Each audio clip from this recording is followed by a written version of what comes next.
வணக்கம். நீங்க எங்களுடன் பகிர்ந்து கொண்ட அந்த குறிப்புகள், மூலங்கள் எல்லாத்தையும் வச்சு ஒரு ஆழமான உரையாடலுக்கு உங்கள வரவேற்கிறேன். வணக்கம். இன்றைய தலைப்பு ஓய்வு நாள். ஓய்வு நாள் என்றாலே நமக்கு என்ன தோணும்? வேலை செய்யாம சும்மா இருக்கிறது. அப்படிதானே? ஆமா. பொதுவா அதுதான் நம்மளோட புரிதல். ஆனா நீங்க கொடுத்திருக்கிற இந்த மூலங்கள் இந்த விஷயத்த மொத்தமா தலைகீழா பாக்குது. அதுல ஒரு பெரிய முரண்பாடு இருக்கிற மாதிரி எனக்கு தோணுது. ம். அதாவது ஓய்வுன்றது ஒரு முக்கியமான கட்டளை.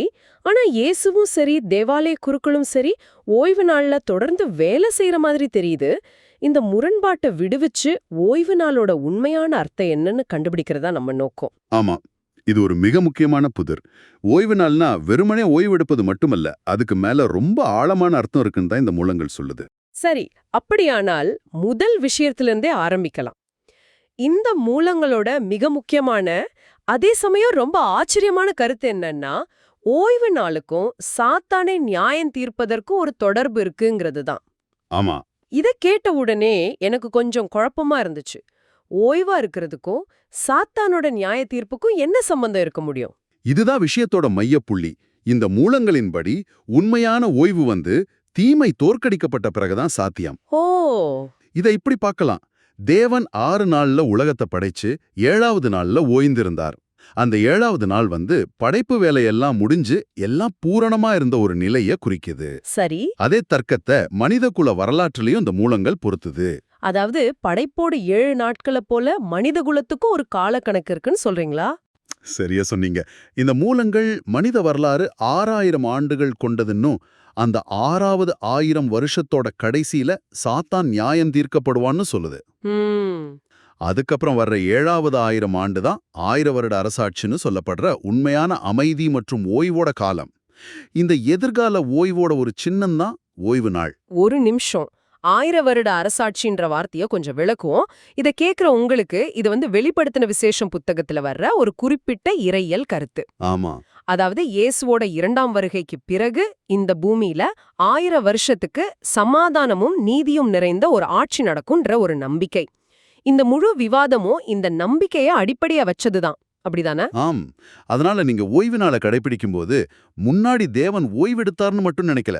எதிர்காலத்துல சாத்தான் தோற்கடிக்கப்பட்டு உண்மையான ஓய்வு வரும்ன்ற நம்பிக்கையை நீங்க அறிக்கையிடுறீங்க. ஓ, அப்போ இது கடந்த காலத்தை பத்தின நினைவு மட்டுமல்ல, எதிர்காலத்தை பத்தின ஒரு வாக்குறுதியும் கூட.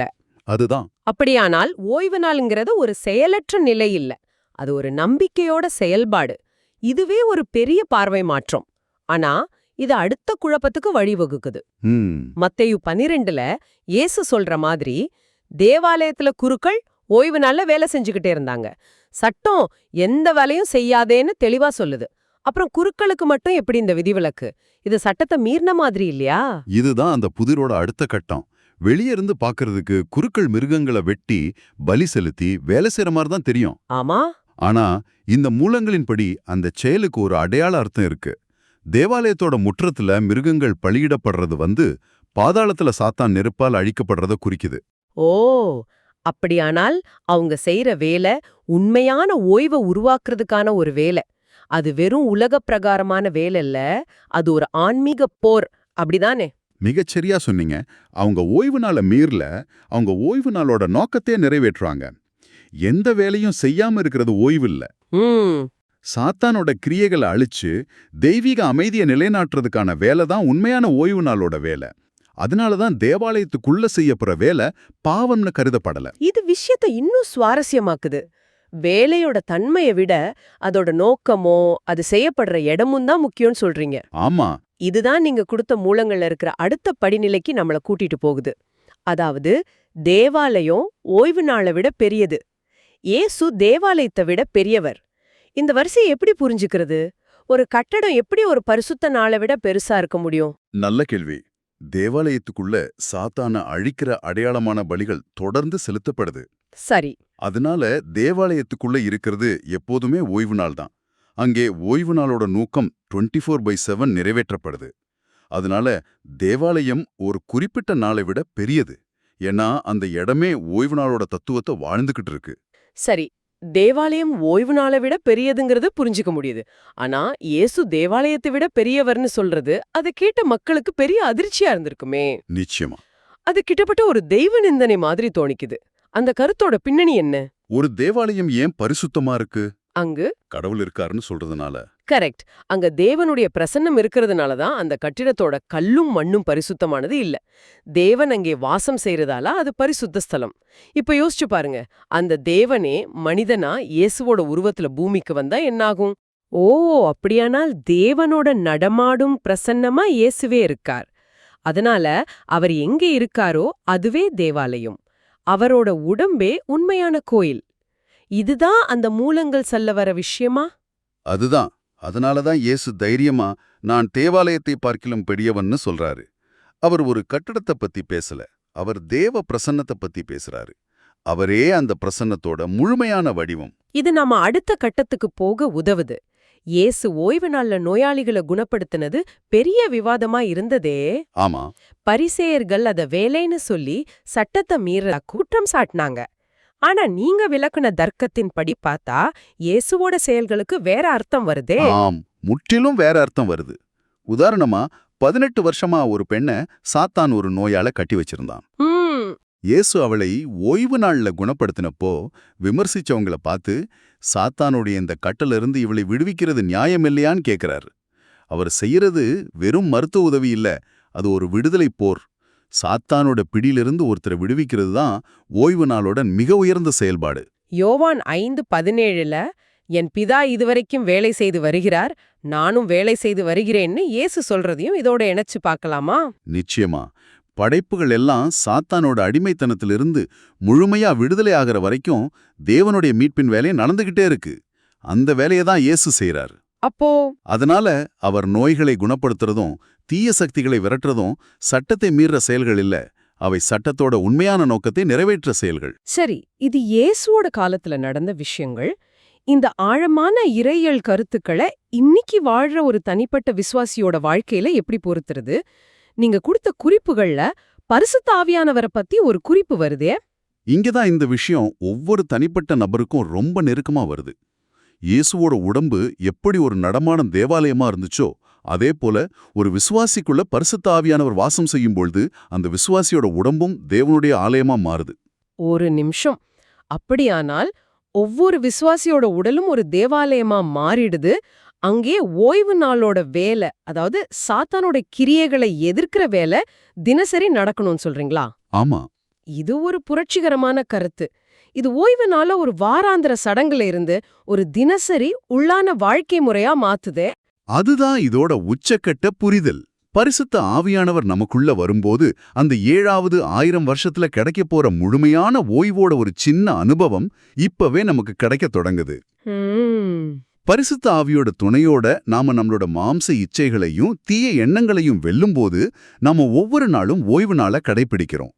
அப்படியானால் எல்லா நாட்களுமே ஓய்வு நாள் தான் அப்படின்னு அர்த்தமா? இனிமேல் சனிக்கிழமைக்கோ ஞாயிற்றுக்கிழமைக்கோ எந்த முக்கியத்துவமும் இல்லையா? இருக்கலாம், ஆனா ஒரு நிபந்தனையோட.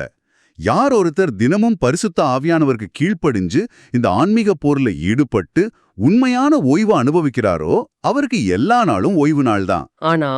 ஆனா இந்த மூலங்கள் ஒரு எச்சரிக்கையும் கொடுக்குது. அப்படி வாழ தவறுறவங்க குறைந்தபட்சம் வாரத்துல ஒரு நாளையாவது தேவனுக்கென்று பரிசுத்தமா ஒதுக்கி சாத்தானோட தோல்வியை அறிவிக்கவும் தேவனுடைய வேலையும் செய்யவும் வேணும். இது ஒரு குறைந்தபட்ச தேவை. இந்த விவாதத்தை எல்லாம் ஒன்னு சேர்த்து பார்க்கும்போது இயேசு தாவீதோட கதையை உதாரணமா சொல்றது நினைவுக்கு வருது. ஆமா. தாவீதும் அவரோட இருந்தவங்களும் பசியா இருந்தப்போ குருக்கள் மட்டுமே சாப்பிட அனுமதிக்கப்பட்ட தேவ சமூகத்து அப்பங்களை சாப்பிட்டாங்க. இத இயேசு ஏன் குறிப்பிடுறார்? இது சட்டத்தை விட மேலானது எதுன்னு காட்டுதா? ஆமாம். முதல்ல தேவ சமூகத்து அப்பங்கள்னா என்னன்னு சுருக்கமா சொல்லிடுறேன். இது தேவாலயத்துல தேவனுடைய பிரசன்னத்துக்கு முன்னாடி வைக்கப்பட்ட 12 விசேஷமான ரொட்டிகள். ஓ சரி. இது ரொம்ப பரிசுத்தமானதா கருதப்பட்டுச்சு. அத குருக்கள் மட்டும்தான் சாப்பிட முடியும். இது ஒரு கடுமையான விதி. அப்படிப்பட்ட விதிய தாவீது மீறினத இயேசு ஏன் நியாயப்படுத்துறார்? ஏன்னா எல்லா சட்டங்கள், சடங்குகள், பலிகள்னு எல்லாத்தோட நோக்கமும் இரக்கம்தான். நான் பலியை அல்ல இரக்கத்தையே விரும்புகிறேன்னு ஓசியா தீர்க்கதரிசியோட வார்த்தைகளை இயேசு சுட்டிக்காட்டுறார். ஒரு சட்டத்தை கடைபிடிக்கிறதுக்காக பசியால வாடுற ஒரு மனுஷனோட தேவையை கண்டுக்காம இருக்கிறது அந்த சட்டத்தோட நோக்கத்தையே அழிச்சிடும். காயின் கூட பலி செலுத்தினா. கரெக்ட். காயின் பலி செலுத்தினா ஆனா அவன் தம்பி மேல உனக்கு அன்பு இல்ல. அதனால அந்த பலி தேவனால் நிராகரிக்கப்பட்டுச்சு. சட்டத்தோட உண்மையான நோக்கம் உயிரை காக்கிறதும் அன்பு காட்டுறதும் தான். அப்படியானால் சட்டம் என்பது ஒரு கருவி. அதோட நோக்கம் இரக்கம். கருவி நோக்கத்துக்கு தடையா இருக்கும்போது நோக்கத்துக்குத்தான் முக்கியத்துவம் கொடுக்கணும். இதுதான் இதோட சாராம்சமா. மிகச்சரியா சொன்னீங்க. பசியா இருக்கிறவருக்கு சாப்பாடு கொடுக்கறது ஒரு சடங்க கடைப்பிடிக்கிறத விட மேலானது. துன்பத்துல இருக்கிறவரை விடுவிக்கிறது ஒரு நாளை கொண்டாடுறதை விட மேலானது. இதுதான் இயேசுவோட போதனையோட இதயம். அருமை. இந்த ஆழமான உரையாடல்ல இருந்து நாம கத்துக்கிட்ட சில முக்கியமான விஷயங்களை தொகுத்து பார்க்கலாம். முதலாவதா, ஓய்வு நாளுங்கிறது வெறுமனே செயலற்ற ஓய்வில்ல. அது தீமையை நியாயம் தீர்த்து உண்மையான அமைதியை உருவாக்குற ஒரு செயல்பாடு. ஆமா.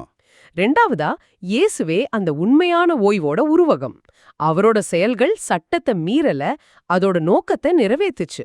மூன்றாவதா, பரிசுத்த ஆவியானவர் மூலமா இந்த ஓய்வோட அனுபவம் நம்ம அன்றாட வாழ்வோட ஒரு பகுதியா மாற முடியும். கடைசியா, எல்லா சடங்குகளையும் விட இரக்கமும் அன்புமே எப்போதுமே மேலானவை. இந்த விவாதம் நம்மள ஒரு ஆழமான கேள்வியோட விட்டுட்டு போகுது. நீங்க பகிர்ந்து கொண்ட மூலங்கள்ல முதற்பலன்கள்னு அழைக்கப்படுற இரத்த சாட்சிகளை பத்தி குறிப்பிடப்பட்டிருக்கு. ஆமா, விசுவாசத்துக்காக உயிரை கொடுத்தவங்க. அவங்களோட எண்ணிக்கை முழுமையடையும் வரைக்கும் சாத்தானோட இறுதி நியாயத்தீர்ப்பு தள்ளி வைக்கப்படுறதா அதுல ஒரு கருத்து இருக்கு. இது நம்மள ஆழமா சிந்திக்க வைக்குது.